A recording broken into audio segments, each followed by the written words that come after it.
All right, guys, let's take a look here. So the very first thing you do, that's all right, we're not going to get through this whole thing. Very first thing you do on this kind of problem is you how do I know it's normally distributed? No, how do I, that's what I'm going to draw. How do I know to draw that? So how do I know it's normal? Because it says so. I love that shit. Yes. There you go. It's either got to say so, which right now it has to say so, or later we're going to learn tests to do to see if it's normal or not. And then they have to give me a little more information. Stay with me. So now I can draw this. What goes right in the middle? Yeah, 324.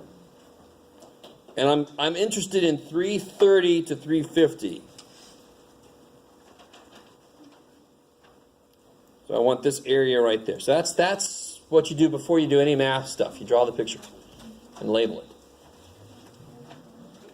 So now I have two data points to turn into z-scores. So one of them is 330. So it's always that data point minus the mean divided by standard deviation. And you should get, I think you guys got 0.09. Yeah. Why does it make sense as positive? Because it's above the mean. So if your z-score for a test is negative, that's bad. That means you scored below the average. So a negative z-score means below the mean. A positive one means above. That's awesome. Then you change 350. And you should get 0.39. So what I always do, my old instructor, he always forced us to redraw the whole thing. It's kind of dumb. I just put underneath it, no offense, Mr. Pearson, if you're watching this.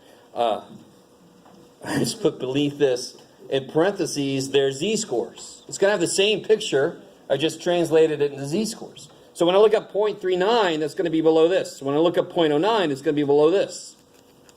And then physically makes sense, I just subtract those areas. Never subtract z-scores. Bless you. What is 0.39 minus 0.09? 0.3. 0.3 is in here. Something has nothing to do with this problem. That's a different place. That's a different rent. Has nothing to do with this problem. Makes no sense to subtract z-scores. It makes no sense. So what area do you get up here below 0.39? 6517. And then below 0.09? 5359. And then when you subtract those, 1158. oops, 1158? All right. Or you make it 11.58% if you want to. Okay, cool. I like it. Okay. So this was a problem where I gave you X. I gave you raw scores. You converted them into z-scores and then looked up the areas. This problem, I give you an area, and then you have to look up the z-score and convert it back to a rent, a raw score.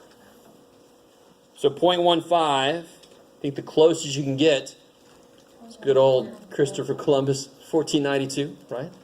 So the closest I can get to 0.15 is 0.1492. The other option is 0.1515. Do you guys see how 1492 is 8 away and 1515 is 15 away?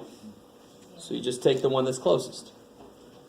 My old teacher used to make us make a linear approximation between the two. Holy shit, I'm not going to do that. So 0.1492 becomes what z-score? If you look up, you find 0.1492, what's the z-score? Negative 1.04. Okay. Does anyone need to see that on the chart? You guys, anybody not able to find that? I love you guys. You're like, I couldn't, but I'm not going to tell him that. All right. And then you use the backwards formula because I know the z-score. I need to figure out the raw score. Just throw stuff in. 324 minus 1.04 times 66.91. and whatever that comes out to be. What do you guys get? 254.41. So 85% of New Zealanders would pay more than this for a 3-bedroom flat. Right? Because 15% pay below that for a 3-bedroom flat.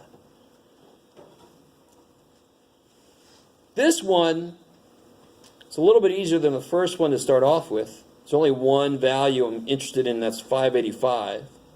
I should expect this to be very small probability. That's a lot higher than the expected value. The z-score you get is 3.9, which is off the chart. What's it say about 3.5 and up? 0.999. So what's my probability? 1 minus. Now in reality, if I got a z-score of 6, it ain't 0.9999. It's 0.9999992 or something. But you can use what the chart says. You can say 0.9999. Me, I would say, for this, I would say approximately 0%. It's off the chart. It's either 100% or approximately 0%. But you can do it by the chart too. That's fine. You can use the 0.999 like the chart says. That's fine.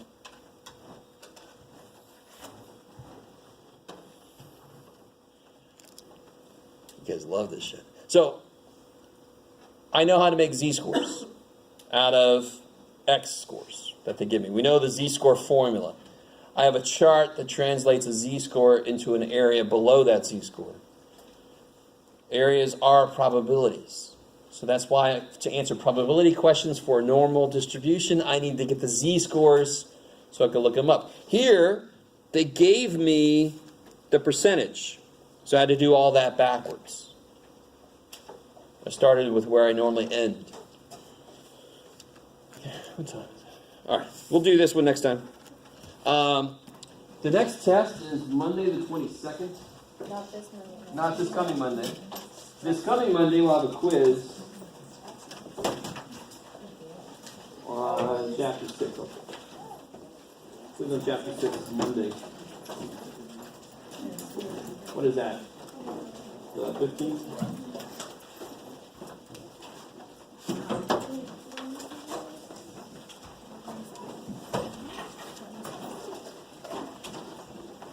Yay! All right, guys. Don't forget your IDs and keys and stuff, please, dear guy.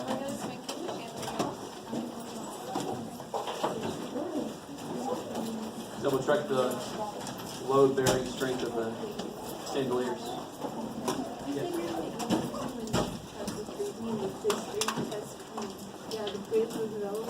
Yep.